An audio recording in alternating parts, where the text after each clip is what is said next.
You know what? Oh, there we go. Good morning, everybody. We are live. Disney Antiquities and Collectibles. How's everybody doing this Sunday? Good Your morning. co-host Matt McKim is with me. Good morning, Matt. How you Good doing? morning. Okay. Are you ready? We've got a little bit Yeah, earlier start today. earlier start. Yes, I'm excited though. The last time we missed Tom and Yeah. technical difficulties. So this time I'm really looking forward to it. Everybody has been messaging me. Oh my gosh, Tom, he's such a gentleman. He's such a great guy. So I'm looking Yeah. forward Well, to it. Yeah. we're going to do it. No Yeah. technical difficulties. We're all No good. Good to technical go. difficulties. Yeah, absolutely. So without further ado, we will be bringing on Disney legend Tom Nabbe. Good morning, Tom. How are we doing today? I'm doing fine. Put an E on the end of that. It's Yeah, Nabby. Nabby. Yeah, Nabby. Yes. Yeah. How you doing today, Tom? How's Florida? I'm doing fantastic. It's afternoon here in Florida, so I guess it's still morning there in California. Yeah. Just a tad Yes. bit. But Yeah. we're going to warm up, but not be as humid as you. Yeah, lots of luck. Temperature around here has been running in the mid 90s, and we're getting into the afternoon rain cycle. Oh, Yeah. right.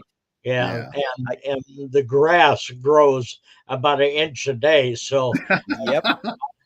if I wait a whole week before I mow the yard, it takes me hours to mow. Well, I've had my fill of Florida projects where I have been in blue jeans, hard hat, vest, and safety glasses. So I know about the heat and the humidity there. Very much so. Yeah, it Tom, took me about 3 years to get acclimated down here. I used to go through a couple shirts a day uh, for the perspiration. So see, Absolutely. everybody says that's the place to retire, but I mean, with all that heat, with all that, humidity, I mean, is that really where everybody wants to be? You go into the air conditioning is the trick. Yeah. Yeah. well, when you lose it, Oh, you know what the humidity is. When I first yeah. got down here, I had a yellow Volkswagen without AC, and Uh-oh. I used to drive it, and I had 440 AC. That's all Uh-oh. four Yep. windows rolled down at 40 miles an hour. So. Yep. Uh, Tom, I wanted to ask, I wanted to start, from the very, so you grew up in right near Disneyland. Were you able to watch everything starting up? Were you able to watch the building of everything? Were you close enough to see all that before it even really Yeah, started? we got to Anaheim about we got there in December of '54, Hmm. uh, and they were working on Manchester Boulevard, which turned into the Highway 5, Santa Ana Freeway there, and they were just finishing building the overpass for Harbor Boulevard. So what you could do is we'd ride our bicycles up to the top of the overpass, and you could look down into the park and watch construction. Now, as construction moved on, and they put the berm in, then it restricted some of the view, and then they started planning it, and that restricted most of it. But we could see the backside of Main Street, east side, and into Tomorrowland. I remember one time chasing the rocket down Harbor Boulevard. It was on a flatbed and on our bicycles, and we got there, and it was pulling into the harbor gate, wow. and so we hurling back to the top of the overpass because we wanted to watch the rocket get stood up. Yeah. Wow. Unfortunately, it took about a week later before they stood the rocket up. Wow. That's historic. Yeah. So you're watching all this being built. What's going through your mind? What are you thinking? I mean, what's the mindset? Well, you gotta understand, you're watching it on television. Yeah. So on Wednesday nights on Disneyland, yeah, which was just a gigantic commercial, Yes. for Disneyland. But they had time lapse photography and talked about what was being built and what was going on, and then had the opportunity to ride up to the top of the overpass and see some of that going on and going, oh yeah, I saw that on TV the other night. That's Wow. great. And then one of the other things is they, they they had the mule ride when they originally opened, and they needed to train the mules. So a lot of us went over to the pony farm, which was right behind Fantasyland, and acted sandbags on the mules. So uh, they could practice hauling people around. So uh, actually, my first trip into the park was on the back of a mule. So Oh, wow. Yeah. yeah, Wow. Wow. I never heard that story about Yeah. testing with kids, you know? Yeah. That's amazing. I had to train them with somebody. Yeah. Oh, yeah. So here you're thinking all these different thoughts. Are you wondering? Have they announced at this time when it's opening, the opening date? Are you talking to your mom about getting tickets? Are you trying to figure out how to get in? Well, yeah, all the above. But I started working at Disneyland about 4 or 5 months out of opening. When we moved to Anaheim, we lived downtown LA, and Yeah. I had a paper route with the Herald Examiner, and I bought a bicycle because I used to go ride the bus up to the Coliseum and sell newspapers for the football games. And I earned enough money to buy a bicycle. And then I bought a bicycle, and then I was able to get a paper route. And Oh, wow. so that was my spending money. And in turn, uh, when we got to Anaheim, Anaheim was considered rural routes, and you Yeah. had to be 16 years old, and you had to have a driver's license and an access Ah, car. Well, gotcha. I'm only 12, Yeah. so I didn't meet any of that criteria, but I could get a Sunday paper route. Okay. And back there, the Sunday paper was about 3 or 4 times larger than the current Sunday paper. It had 50 plus sections in it, and then sometimes it weighed a couple pounds. Yeah. Uh, and so I had about 25 local people that I would deliver to on Sunday morning. And then if my manager had any papers left over, then I would take any papers that I had and that he brought over. And I had a little cart that I put on the back of my bike, and I would ride over to the Harbor Gate. Oh, Now, the Harbor Gate, it was Harbor Gate because it was on Harbor Boulevard.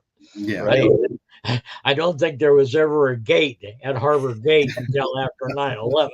But in turn, they were working 3 shifts, and I would try to get over there fairly early in the morning and sell to the construction workers as they got off. So I didn't Okay. have any problem getting rid of any of the extra papers and that type of thing. And I had the opportunity to meet a gentleman by the name of Joe Ahmet. Hmm. And Ray and Joe had the concession of Castle News on Main Street. Yeah. And what they were going to do at opening was they had a newspaper called the Disneyland News, and they were going to sell it, and they needed newsies to sell the paper. So he basically said when the park's open, anytime after 7 in the morning, come over to the left hand side of the gate, and we'll give you 100 papers. And if you sell 100 papers outside the gate, then we'll let you come inside and continue to sell the papers. Now I'm getting a Okay. little ahead because I'm already into opening at Disneyland. So in turn, uh, my mother was a little bit of a starlet want to be. Uh, and she was that lady you see behind the barricades at the premiere openings up in Hollywood. And we would go up to Hollywood all the time, and she'd get her autographs. Well, Disneyland was going to be the press opening, so there was going to be a lot of celebrities and that. And so we decided that we're going to walk over. So my mother and I walked, my stepfather, baby, my younger sisters, and my mother and I walked over. We're only about a little less than a mile from Disneyland. And so we just walked on over, and she had her autograph book, and they had an area set up in front where you could see the celebrities come and go. And so she in turn got autographs from them. And Danny Thomas was coming out, and she asked Danny for his autograph, and he cordially came over and signed her book for her. And he sort of leaned forward and said, have you been in the park? And she said, oh, no, we weren't invited. He said, well, I got a couple extra tickets. Wow. Like to have it. And her eyes got about this big around. So technically, we went into the press opening of Disneyland as guests of Danny Thomas. Okay. That's great. So that was my first real interaction with a celebrity. Really? Now she's out getting autographs, and I'm around by the harbor gate, and there's a little area through the harbor gate that you could see the garage for Autopia and part of Autopia and the Skyway cabins. And I wanted to drive one of them Autopia cars so bad. Now understand, I'm only 12 now. Yeah. So in turn, my mother came and grabbed me and said, "Hey, we got tickets. We can go inside."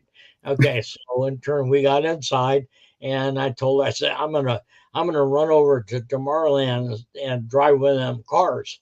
And she said, "Okay, I'll meet you in front of the castle." So I hauled over to Tomorrowland to drive a Topia car, and unfortunately, they were all broke down. Oh no, that's right. Yeah. So in turn, I made my way back to the castle. My mother and I went into Fantasyland, and I know we rode the carousel, and we stopped at Carnation and had a fizz, I think is what they called it, where they carbonated soda and ice cream. Yeah. Okay, Wow. so that's July 17th. Okay. Then on the morning of the 18th, when it was open to the public, my neighbor, Doug Harmon, and we both walked over again, and stood in line and bought tickets to go into the park. So I went in as a paying guest on the 18th of July, 1955. And I believe it cost me all of 50 cents, if I remember right. I remember that you had to buy a ticket to go in the gate. Okay. Then there were ticket booths in front of every attraction in the park. So most of the attractions in Fantasyland were like 10 or 20 cents. And the Jungle Cruise, I want to say it was a $50, I think. Oh, really? Wow. Yeah. But you had to buy those tickets. So every attraction had a ticket taker. So you had a ticket seller. Okay. Then you had a ticket taker. Okay. In order to get on an attraction. So eventually that stuff went away. Jack Lindquist developed the ticket books. Yeah. And you can imagine how much overhead that saved the company. Oh, sure. Yeah. But in turn, once on the morning of the 19th, I went over and met Joe, and Joe gave me my 100 papers, and all those people standing in line, no big deal. It was 10 cents a copy. Now, back there, the people actually read the newspaper on a daily basis. Yes. And if you look at the entrance to Disneyland and Tokyo and the Magic Kingdom, the Walt Disney World, that type thing, the souvenir stand on the left-hand side is called the newsstand. Mm-hmm. Back in 1955, it was the newsstand. It Yeah. had newspapers from all over the country, Orange County and L.A. Had Wall Street Journal and that. And one of the jobs I had is that every morning either Joe or Ray would go through the papers and pull out the editorial sections, okay, and then I would carry them up to Eddie Meck's office. Eddie Meck was the manager of publicity, and his office was at City Hall. So I got the opportunity to meet a whole lot of people from publicity. And what would happen is anytime they had a publicity shot or that type thing, and they needed a kid, Eddie'd say, "Go get that redheaded kid, the one with all the freckles, and we'll use them in this shoot and that type thing." So I had the opportunity to be in a whole lot of press opening and photo ops during the first part of Disneyland. There was one time that Milton Berle and Jerry Lewis Right. came to the park, and they in the headline of the Disneyland News they had Disneyland welcomes Uncle Milty and Jerry. I don't remember the exact title, but that was in August of 1955. I remember seeing that photo. Yeah, I remember seeing it too. That's fun. You can see it if you go to my website, or Yeah. if you just go to Google and Google me, okay, and then go to the photo sections, and a lot of Yeah. those photos appear there. They're available to the world, I guess. That's fun. I sort of wondered on how long it would take once I posted a photo. So what I did is I took a picture of my name tag from the Legends ceremony, and I posted it on my site. And it was 4 days later. It showed up on Google. Hey Tom, what was your first interaction with Walt? When did Walt come into play with all this? Well, Walt came to the park quite frequently. He would drive down on Friday afternoon, spend the Friday evening and Saturday night in his apartment, then he'd drive back up to the studio on Sunday. And right at the end of the summer of 55, somebody said, "Hey, Walt just announced he was going to build Tom Sawyer's Island in the rivers of America. And you look just like Tom Sawyer. And understand, I had fire red hair, not the strawberry blonde that you see today. Okay, I had fire red hair, and freckles stood out pretty dominantly. So I knew where Walt's apartment was, and so I, in turn, one day I waited out behind the apartment, and he came down, and I introduced myself, and I told him, I said, Mr. Disney, I hear you're going to build Tom Sawyer's Island, and I look just like Tom Sawyer, and you should hire me. Well, he didn't. But what he did is he said, "I'll think about it." He didn't say no. If he'd have said no, we wouldn't be having this conversation. So he said he'd think about it.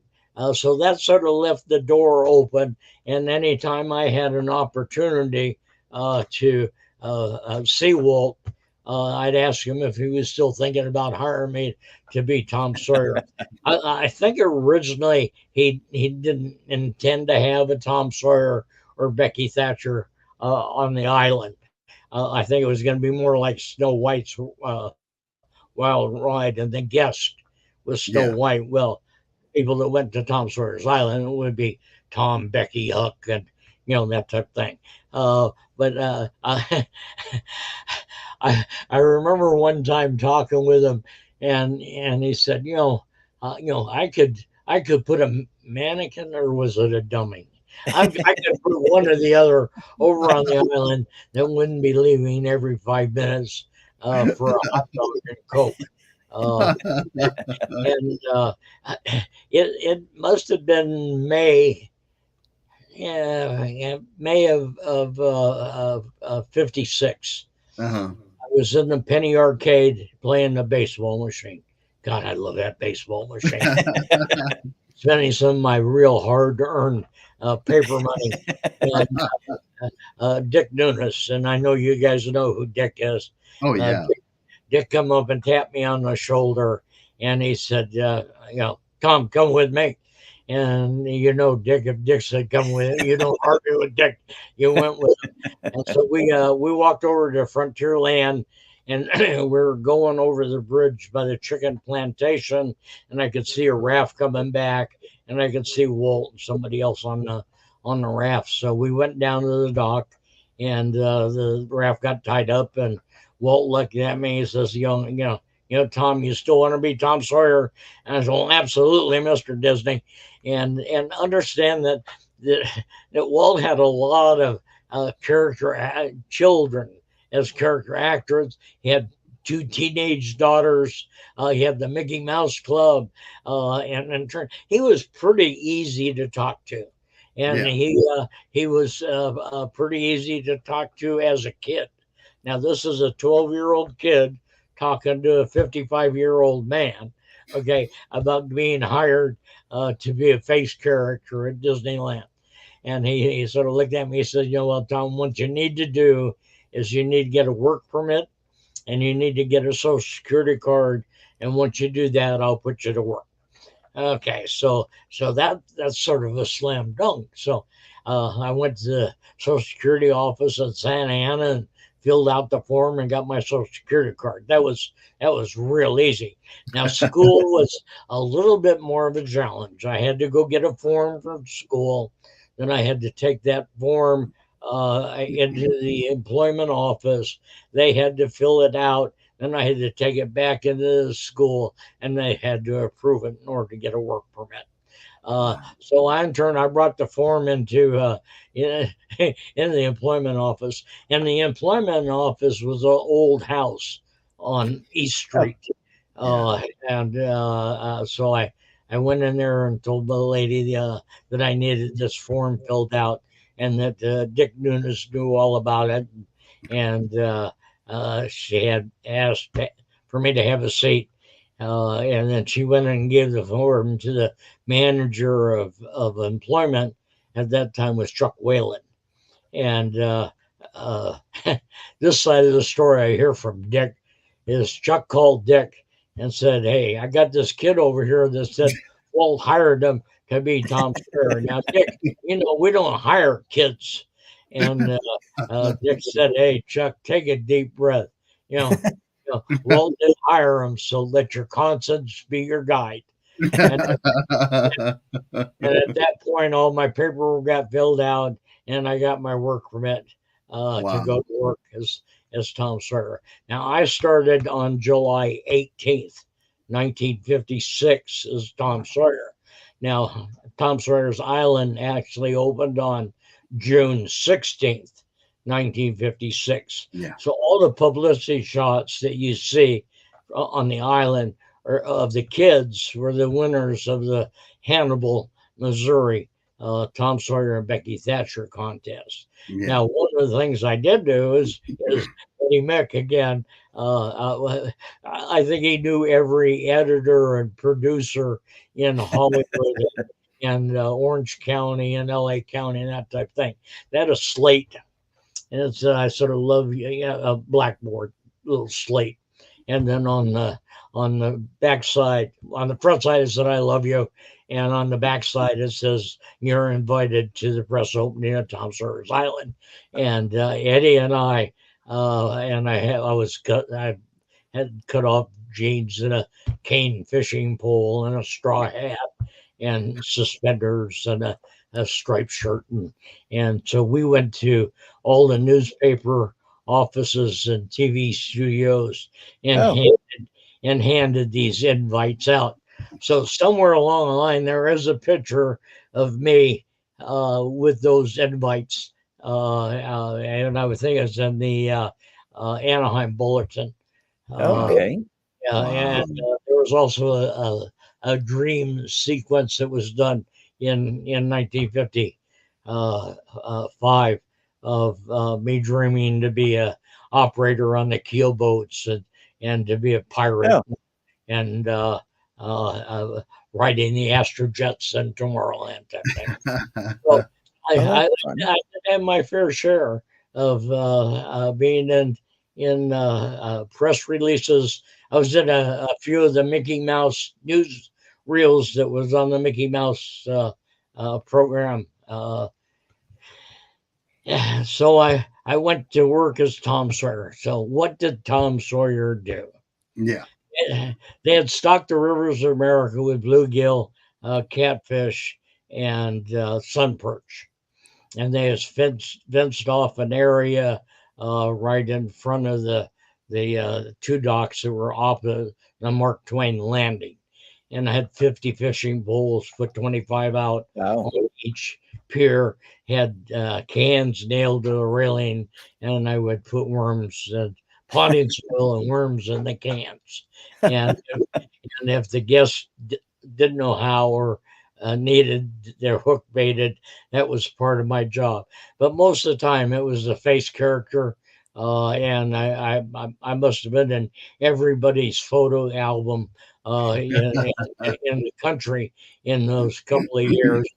Now, in turn, I would respond to either Tom Sawyer or Huckleberry Finn. If you sort of look through the stories, that Huckleberry Finn was the one with the fire red hair and freckles. Okay, Oh, Yeah. yeah, Tom Sawyer was more of a sandy blonde. Uh, Yeah. so I would answer either to Tom interesting. Sawyer or Huck Finn. Okay, not Becky Thatcher into your joke. Yeah, so I did that pretty much all through my high school, my junior high school and high school years. Now, Wow. a good portion of the management staff at Disneyland was into sports and graduated and played college football and that type of thing. So they worked pretty good around my school schedule. And yeah, Dick Nunes made sure that I had. Now, one of the conditions of hire was I had to bring my report card in. And Oh, and if I didn't maintain a C average, I was no longer going to have a job. And Dick used to remind me of that all the time. Walt checked my report card, I think, the first couple of times, and then after that, he delegated that to Dick. Uh, okay. And how were your grades? yeah, How yeah. were they, Tom? Oh, I'm pretty good. I was good, pretty strong in math and terrible in English. So Okay. but sort of looking back on my career and that type thing, I had a supervisor that didn't think that the worm guy was giving us our fair share of worm. The worm So, guy. so my first experience at inventory control, I needed to audit, and the worms came in a flat, about so big, and Yeah. the flat was packed with rabbit manure. That's how they came to us. Okay. And there's supposed to be a minimum of 350 worms. Wow. Okay, so I inventoried 3 flats, and all 3 flats far exceeded that 350 worms. Most of them were right in the 400 range. So I had told Jim that yeah, we were getting our fair share of worms. Now So that go so ahead. if these cans were being nailed to the railing and Yes. on a hot summer day, were those cans getting hot and were those worms kind of Yeah. expiring a little early? Yeah. Yeah. I I can would I would make sure that the potting soil was fairly wet. Okay. okay. And then I didn't put a whole lot of worms in each can. Yeah, yeah. So You had to kind of figure that out, huh? now when we first opened up the fishing, it was catch and clean program. And Oh, Okay. okay. one of the fishing docks. I had a little area set up with a sink, and I could clean the fish and put them in a plastic bag. And not most everybody let them go, but a few people wanted to keep them. So I would clean the fish, put it in a bag Wow. for them. Well, unfortunately, old dead smelly fish started showing up in places that you didn't want old dead smelly fish. Oh So my gosh. I, I don't think it lasted a month. Uh, Came That's over and funny. Jim Hott, that my supervisor, he says, Tom, I want you to debarb all the hooks. And we went from a catch and clean program to a catch and release program. Okay. That happened in the first year. Yeah. Interesting. As I said earlier, I did that through junior high school. I did that through high school. Well, that last year, I was a little too old to be Tom Sawyer, but I wasn't old enough to be a ride operator. Oh, right. Yeah, you had to be 18 years of age. Yeah. You could work for UPC at 16, but Yeah. to work for Disney Incorporated, Disneyland Incorporated, you had to be 18. Yeah. Okay. So in turn, I'd come in the morning, and uh, that last couple of years, I would come in early, and the guys taught me how to drive a raft. Okay. Okay. Yeah, I Okay. was 18, but it was before opening and that type thing. So I was pretty much very much a skilled raft operator long before I turned 18 years old. Okay, Wow. so in turn, I would set up all the fishing poles, get the bait out, that type thing. And then when things got busy, I would help unload and load the rafts, and I would help take tickets. So they finally, in May of 61, they held a contest to replace me in the Anaheim Bulletin, and a kid by the name of Keith Murdoch won the contest. Now, the thing with Keith actually lived up in Utah, Oh, but he came down every summer and stayed with his aunt and uncle. So Keith was Tom Sawyer during the summer months for about 3 years. No Tom Sawyers on the weekends or that type thing. And once Keith stopped, there was no more Tom Sawyers and no more fishing on the Yeah. island. So Yeah. that was pretty interesting. much the end of it. Now, in 1961, I turned 18. Okay. Tom, can I stop you for a second? I wanted to ask you before we get out of the Tom Sawyer piece. So I remember on your contract or your ID, it said guest aid. Yes, So that was my title. is that because you were helping with the fishing also? Because I would think if you're a face character, you would have been under entertainment. Well, I was under entertainment. I worked for Tommy Walker Okay. to start. Okay. Yeah. Guest aid was whatever they added in there as my job description, because I don't think they really had a job description to fit my role. It was new. And I worked for Tommy through that first summer, and then after that, I got transferred back to Dick Nunes in operations. Okay. Okay, so I was called a guest aide. My wage was minimum wage, Yes. which was 75 cents an hour. When minimum wage went up, I got a raise. Yes. And when I turned 18, boy, I got a real good raise. I was making, I think, a $1.86 an hour Wow. as a ride operator. And the same guy that asked me to do the inventory on the worms on a I want to say it was a Sunday afternoon, just before Disneyland started closing on Monday and Disneyland was closed on Mondays and Tuesdays Yes. in the wintertime, and Tom Sawyer's Island was only open on the weekends and Okay. holiday periods. And so Jim handed me a spiel for the Jungle Cruise and said, "Tom, memorize this and show up at the Jungle Cruise on Wednesday morning." Wow. So I went home and memorized it. Showed up at the Jungle Cruise, and my trainer was Earl Archer, and we made 3 or 4 trips. And Earl said, "Bless you, my son. You are now a jungle buddy." And from that point forward, I was a jungle skipper. Uh, Yeah. and back then in Disneyland, that the male operators were on the Jungle Cruise, male operators on 20K, and even Storybook had a male foreman, female Oh, operators, but a male foreman. Huh. Women didn't have a real active role until later in the late 60s and 70s. Yeah. Uh, yeah, they were all ticket sellers, ticket takers, uh, tour guides, guest relations, that type of thing.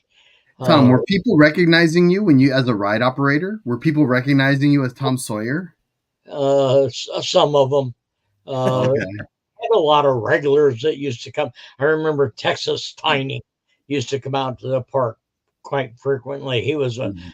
very large man, and Yeah. he always would just stop by and say hi. There were several Hispanic tour guides that would say hi and that type of thing that I had met through the years. Uh, yeah, so in turn that winter was on the Jungle Cruise. Now, yeah, you understand that I was in school. Okay, I worked every weekend and every holiday that the island was open, all the Wow. way through junior high school and high school. Yeah. Okay, so I never had a vacation. oh, yeah. I was either in school or working. Okay, so in 1962, I earned vacation time.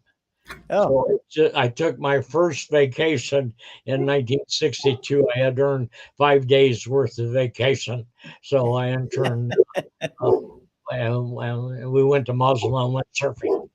oh, well. Wow. That's right. You were a surfer. I Yeah, forgot that's about right. You're a that. surfer. I being a surfer, I get it. We're, Southern California, so you're trying to stay busy, you're surfing, you're having fun. Are you able to look around? Are you able on your, because Disneyland was such a big thing for you. Were you just exploring every part of the park as you were there over the years? Well, you got moved around quite a bit because all the scheduling was done by seniority. Yeah. Okay, so in turn, one of the things that I did is as a permanent employee, you're 20 hours a week, so 16 hours on the weekend. Okay, and then 4 hours on Wednesday. Wednesday was a relatively busy day because Disneyland had been closed on Monday and Tuesday. Yeah. Uh, so what I would do on Thursdays and Fridays is I'd come in to the operations office and sit in the office waiting for call-ins. Okay, and if people called in sick and that type thing, they would put me. I would fill their shift. Yeah. Okay. And a few times they said, "Okay, we get a lot of calls in for this attraction. We're going to train you on this attraction." So I got a lot of extra hours, or I got a lot of extra hours in training, and I eventually started working every ride and attraction at Disneyland, with the exception of the steam train and monorail. And so if I didn't get a job by 10 o'clock, I was in and out of surfing before surfing became popular. Okay, I had a 47 Merc Woody, Oh, uh, and I wow. would jump in the Woody and head to the beach if I didn't get a job by 10 o'clock in the morning. Wow. Yeah, so that was pretty good. Now, That's uh, the life. because Yeah. most of the attractions you wore a hat. Okay, so I kept my sideburns trimmed, but I had a lot of hair, so I would fit fit in with the surfing group. And then Disneyland started a ski club. And so I joined the ski club, and I learned how to ski on the driving range at the golf course before we went up to Big Bear. And so one of the original members of that, I don't know if you guys, Connie Swanson, Yes. yeah, but Connie was in the ski club, and Ron Doyle was in this, the president of the ski club, and we used to go skiing quite a bit. Wow. Fun. So When did worked every ride and attraction, and then in 63, I got a letter from my other uncle, Uncle Sam, and Uncle Sam wanted me to participate in a little war that we had going on in Southeast Asia. Yeah. And I thought I had some bad knees from playing football, so I thought I was going to get a 4F rating. Well, I got a 1A rating, and I looked at it and said, "Hey, if I'm going to go to Vietnam, as far as I'm concerned, I want to be trained the best." And I considered the Marine Corps the best, and I enlisted in the Marine Corps. Now, back Okay. there was an obligation that companies had that if you went into the service, they had to hold your job until you got out of the service, up until 6 years. Okay, and so I enlisted in the Marine Corps, and I enlisted for a 3-year hitch. And the reason I took a 3-year hitch is because I had no reserve obligation. It was 3 years active duty, and it was 3 years inactive reserve. Okay, because I didn't want to. The schedulers didn't like the weekend warriors, so I didn't want to fall into that category. But what I didn't know and didn't realize is when I signed up for a 3-year hitch, that it made me eligible for all the schooling that I had signed up for a 4-year hitch. And somehow I did quite well on the entrance exams, and I ended up in electronics in the Marine. And so they trained me to be an aviation radio repairman. Wow. In turn, I went through. I never got more than 82 miles from home during the height of the Vietnam War. But Really? yeah, I was went to boot camp at MCRD in San Diego. Okay, then I went through infantry training at Camp Pendleton, and then I went back to electronic radio repair school at MCRD in San Diego, and went all the way through that. And it was in the last 2 weeks of classes, and had packed everything up. And it was St. Patrick's Day, 1966, and I'm going to drop everything off at my mother's because I had in the car, and I ride the bus back to and have my mother sell off my car. Well, I call it the Battle of Highway 101. So on Pacific Coast Highway, about 6 o'clock in the evening, a drunk tried to kill me and hit me head on, and put me in the hospital for 5 months. Wow. In Long Beach Naval Hospital. So there's 2 other guys in the car, and both them we all had orders to go to Da Nang, and both them went to Da Nang, and I ended up in the hospital. And once I got discharged, I finished up my schooling. And after I spent 5 months in the hospital with a lot of medevacs from Vietnam, there wasn't any way I was going to volunteer as I had originally to go to Vietnam. If I had orders to go, I was going to go, but I wasn't going to volunteer to go. And I ended up graduating fourth in my class, so I ended up pick a duty station, and I picked LTA, lighter than air facility in Santa Ana, where the blimp hangars were, which is a Oh yeah. station. Yeah. And I worked on the tower radios and the radios in the crash vehicle there at LTA. What eventually happened is I ended up getting discharged from the Marine Corps in August of 1968 as a disabled Vietnam era veteran, and went back to work at Disneyland. And and I had mentioned earlier that I hadn't worked on the monorail or Yes. the steam trains. Well, I got back to Disneyland, and they were starting to interview people that come to Florida. Oh, right. So I went through a couple rounds of interviews, and I ended up getting a job offer. Uh, Pete Cribbings was my manager at the time. I had worked for Pete many times, probably one of the best people in the world that you could ever work for. And Pete wanted me to open the monorail system at Walt Disney World. And I said, Pete, I haven't, that's one of the attractions I didn't work. He says, oh, yeah, I know. That's a ret law. And you had to be 6 foot tall in order to be there. And I know you're never going to be 6 foot tall, but I want you to open the monorail system. We won't have that same restrictions at World. So guess what? I got to train on the monorail. Oh, wow. Yeah, and they all did a costume for me, and I remember looking in the full length mirror up in wardrobe, and I'm going, I looked like a little red, white, and blue barrel.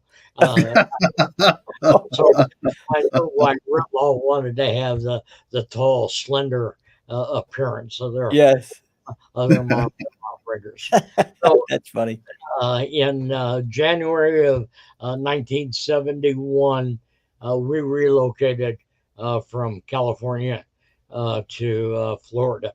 Now, I only intended to be in Florida for 3 years. That was my goal, and we were going to open Mineral King. Oh yeah. Okay. So, and that's what I wanted to do was to be a lift operations manager at Mineral King. That would have been exciting. Yeah, so in turn, that's why I picked getting involved in the monorail. Mineral King, everybody, you were going to park down in a village area, and you were going to be transported up to a village. And there was a lot of transportation oriented functions. So I wanted to establish myself in guest transportation. And then in 72, Card made the decision to build Epcot and shut off all other projects. And so Mineral King got shut off. So I made a decision to stay in Florida. And that was probably one of my better decisions that I had made in my life. I found that my life and my career all spends around making the right decision at the right time with the opportunity that was offered at that. And it goes back to, hey, you look like Tom Sawyer, you should ask Walt for a job. Okay. So in turn, I was pretty open to change. I worked in many areas, and after we opened World, and trying to think here, I worked in transportation, Frontierland, Liberty Square, in Tomorrowland, and I sort of got tagged as a nuts and bolts guy. So I went to where new attractions were being put together to go through the construction period with it, train new employees, develop the standard operating procedure, and that.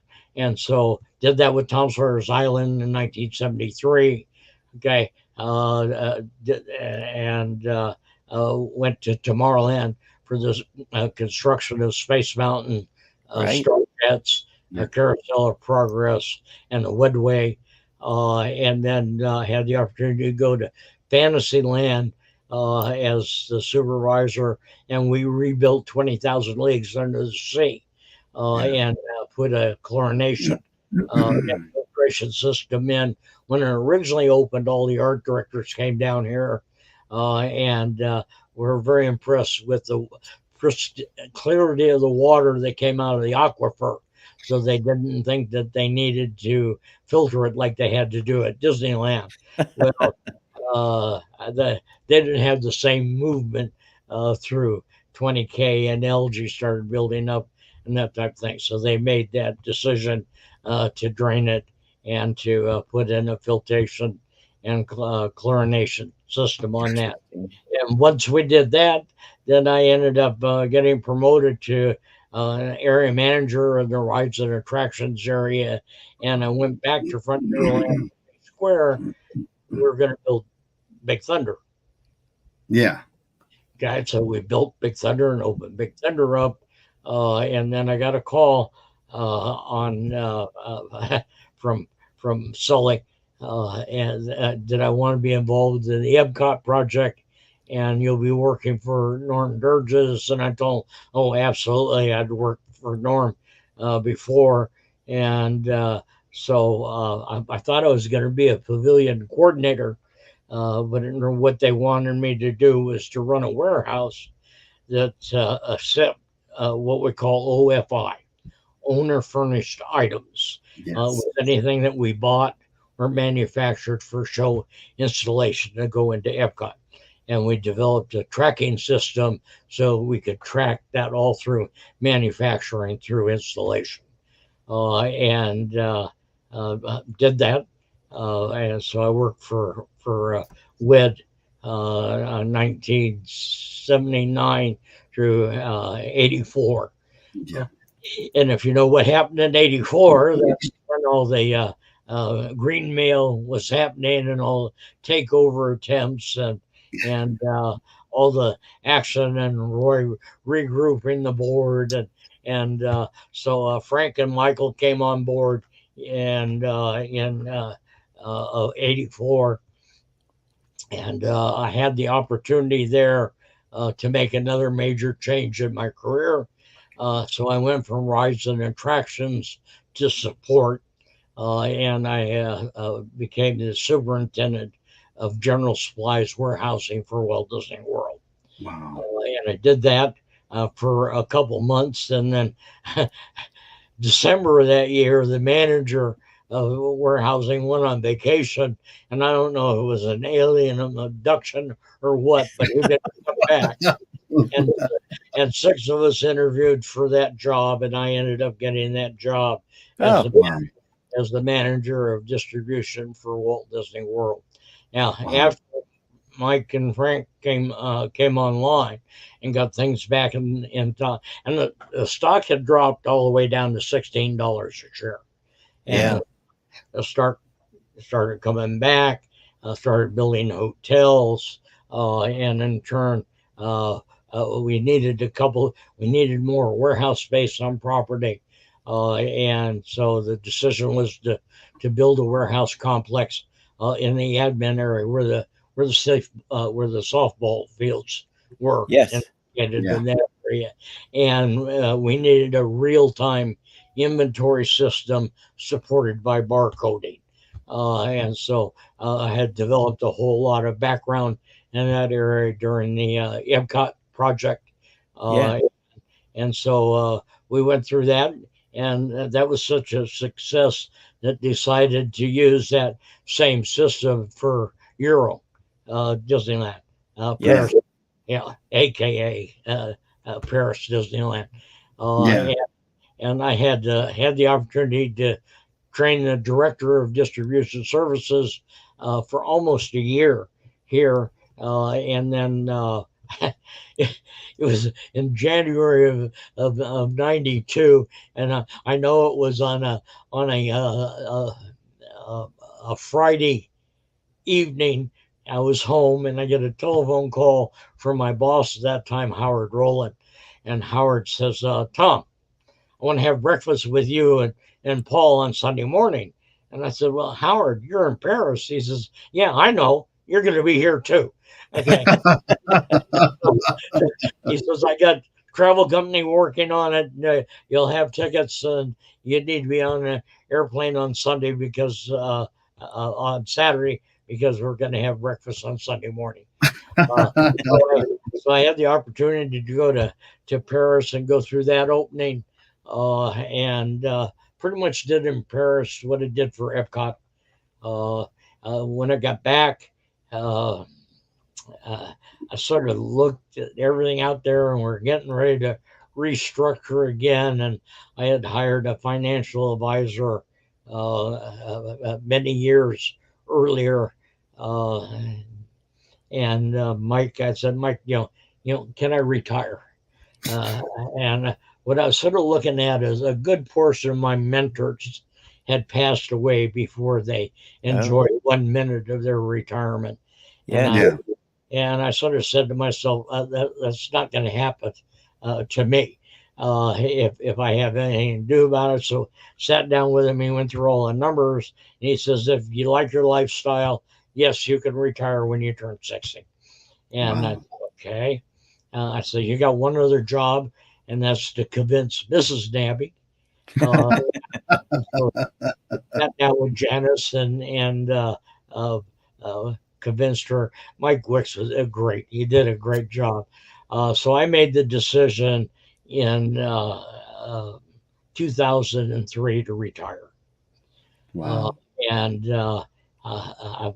one of the things my manager at that time, Greg Roos, he says, a retirement gift. What would you really like to have, Tom?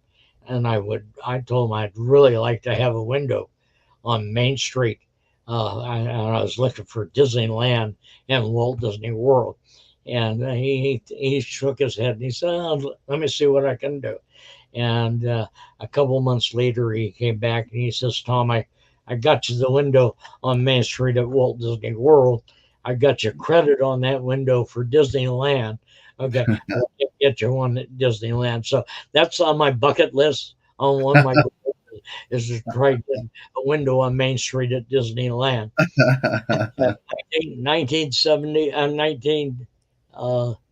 2003 in July, they held a window ceremony on Main Street, and I thought that was the cream to cream. That's like being voted into the Hall of Fame and that type of thing. So so in turn, that's clicking along, and every 5 years, Disneyland has an anniversary, and I've been to every anniversary with the exception of the one that the 65th that happened because of the pandemic. It got canceled. Well, I'm out at Disneyland for the 50th anniversary, and we're at a dinner dance at the Disneyland Hotel. And I don't know if I say Jim Cora. You guys know who Jim is? I do. Yes. Yeah, Jim and I worked together for years. And Jim said, hey, Tom, I'll see you in September. And I said, no, and this is July now. And he said, I'll see you in September. I said, no, I won't be back for another 5 years. And he said, oh, no, you and Sully and I have been nominated to be inducted as Disney Legends. Oh, I got goosebumps. And sure enough, my sister was house sitting for me, and Jim was one of these types of guys that he'd cast that line out there, and if he could hook you, so I wasn't going to let him hook me. Okay. So I told him I thanked him for the information, that type of thing. And after that dinner, I got home and my sister was house sitting, and asked her, "Is there a letter there from the studio?" And she said, "Yeah." I said, "Do me a favor, open it up, tell me what it says." And sure enough, that we're going to be inducted as a Disney legend in September of 2005. I thought I had hit with the window on Main Street, but you realize out of the thousands and thousands of employees, there's only a few, about 10 people that are selected each year Yeah. to be a Disney legend. And I'll tell you, one of the benefits of being a living legend is you get to go to the legend ceremonies and watch other people get inducted. And I don't know how many more years I have of that, but I'm going to take advantage of that every time. That's Uh, great.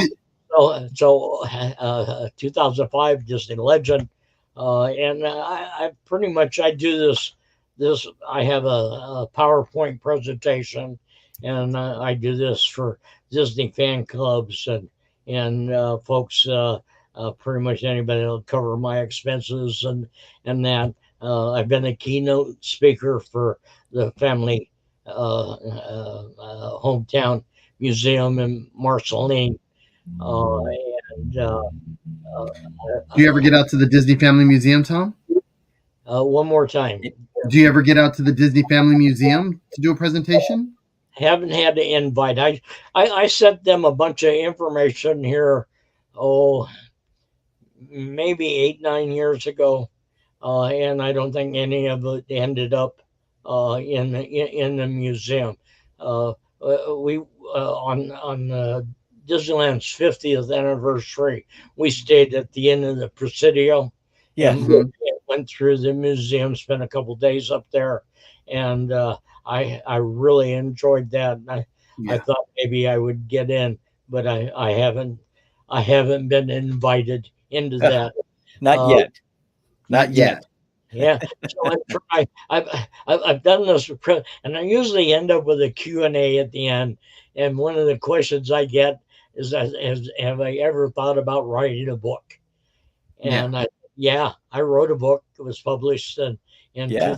2016, and it pretty much parallels everything that we talked about here.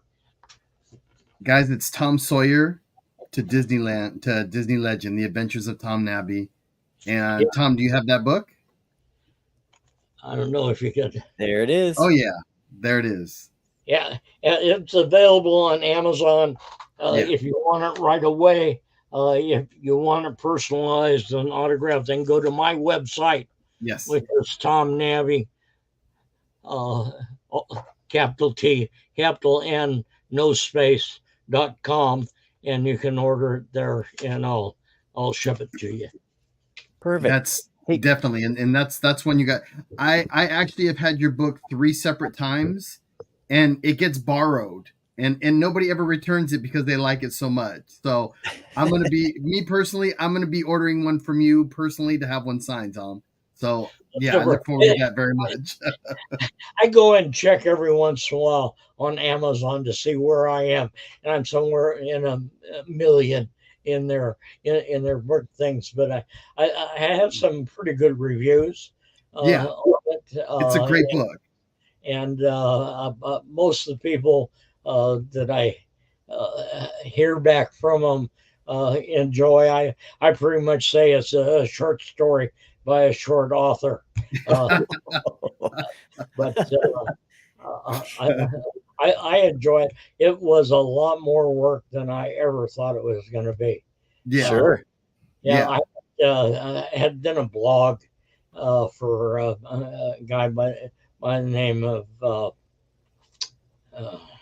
Mark McLean, and he was doing a section on legends, and he sold his blog off and bought a publishing company and asked me if I would write a book.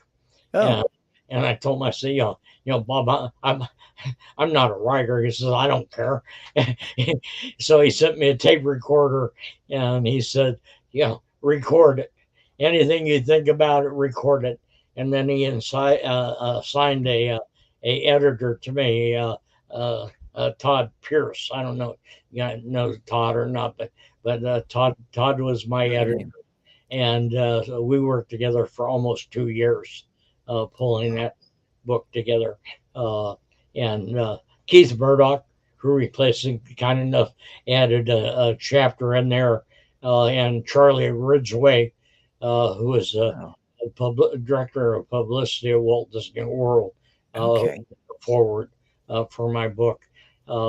Here a couple of months ago, before Dick passed, I had the opportunity to stop by Dick's house, and he signed his book for me, and I signed my Nice. book for him. Oh, nice. So Nice. in turn, there's only about 5 of us left now out of the original Club 55. Yes. Yeah, Yes. there's in California, you got Bob Penfield. Yes. In Colorado, you got Ron Heminger. Out here in Florida, you got Sully Sullivan, Billy Hosher, and myself. Uh, uh, we lost a few members this last year or so. Yeah. It's a club that doesn't get any bigger. No. Yeah, No. but yeah, in turn, it's one of those claim to fame of, yeah, I was there on opening day, and now I opened the Magic Kingdom as a guest of Danny Thomas at Disneyland. Opened the Magic Kingdom here in World. Opened the Magic Kingdom in Paris. Yes. And went through the Epcot. almost Epcot. all the openings at Epcot and Studio, Yeah. and in that in various levels and functions. Truly a Okay, legendary career. so we are now at Q&A. Okay, and yes, I have written a book. Yeah. And before we wrap up, there are 2 people that had questions for you. Yeah. And one was, do you have any of those old newspapers from Disneyland? Yeah. Yeah, I The got a original. I got You a do? couple. Yeah, Okay. Really? yeah, I got the picture of Jerry Lewis and Milton Berle showed up. It was a monthly publication. Okay, so it told about the building in Disneyland, and then talked about current events and talked about future events in the paper. 10 cents a copy. I got 3, and Joan Ray got 7. And in turn, a lot of times I stay in the park, and if there were any papers left laying around, I would pick those up, and I'd get 100% rebate on those on the next day. Yeah. Yeah, I was on the cover of Parade magazine. Oh, Uh, yeah. which was syndicated in all the Sunday newspapers. Yes. That was April 7th, 1957. And then I was in Saturday Evening Post, June 28th, 1958. Now, I don't know if it's a trend, but every publication I've been in has gone out of business. Oh. That's pretty funny. That's funny, Tom. Post went out of business, and the Parade magazine just went out of business. Oh, that's So I Hey, don't Tom, know. one Good more old- question. Are you going to be at D23 this year?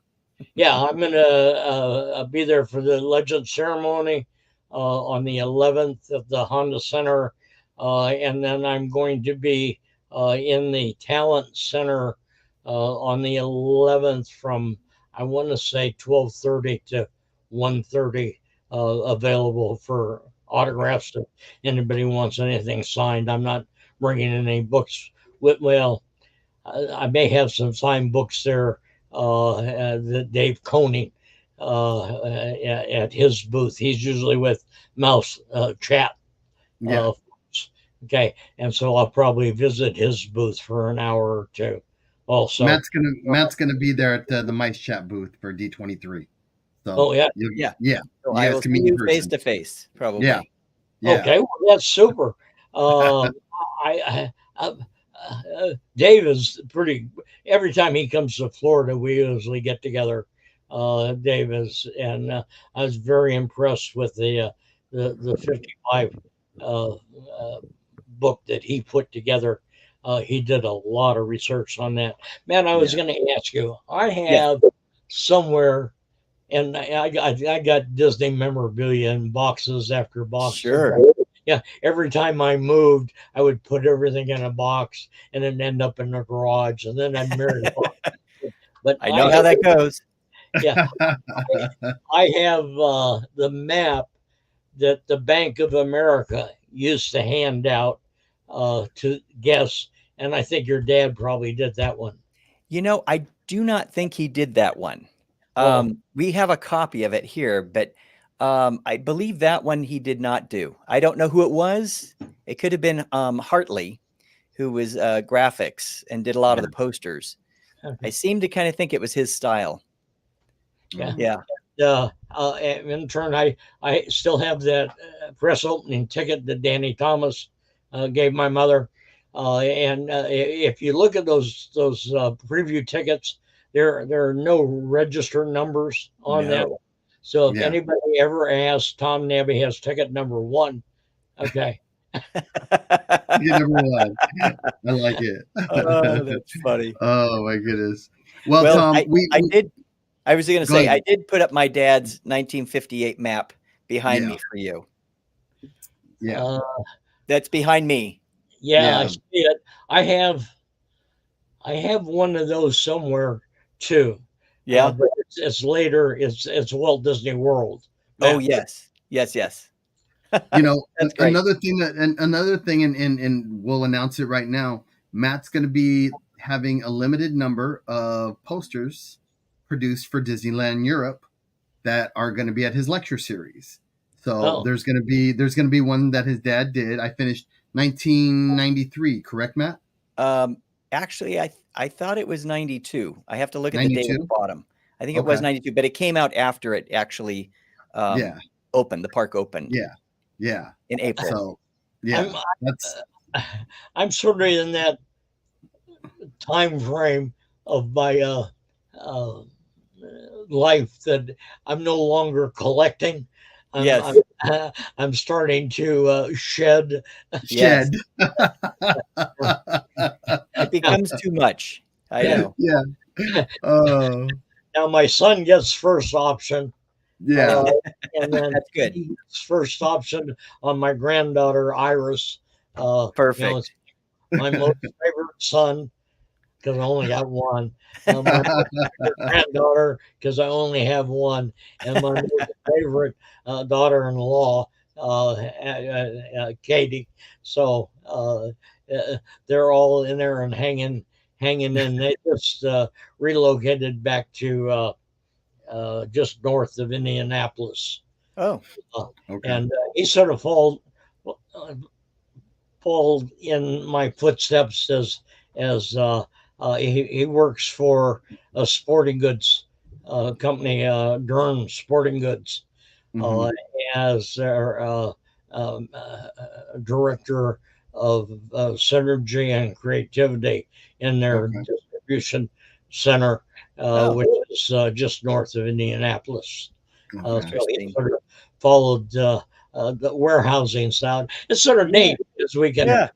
we can talk and I can relate to what he's doing and on it because I understand.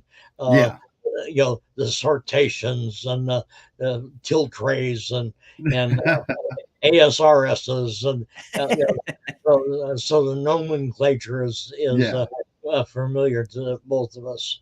Yeah. Yeah. You have interesting conversations during the holiday meals, right? Oh yeah. Oh yeah.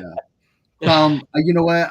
We've kept you so long. This has gone so fast, but I wanted to thank you for your time and Yes. everybody within the group. We're so happy to have had you here today. Thank you so very Yes. much for your time, Tom. Thank you, Tom. Super. If you buy the book, enjoy it. Yes. From Disneyland's Tom Sawyer to Disney Legend: The Adventures of Tom Nabbe. Again, it's on Amazon or tomnabbe.com. You can see Tom also at D23 this year. Thanks again, Tom. You have an amazing Sunday. Maddie, we will talk again. Bye, everybody. Thanks for joining us. We will see you next week. I'll announce the special guest. Have an amazing Sunday and amazing week, everybody. Take care. Bye-bye. Bye. Bye. Thank you, everyone. Thank you, Tom.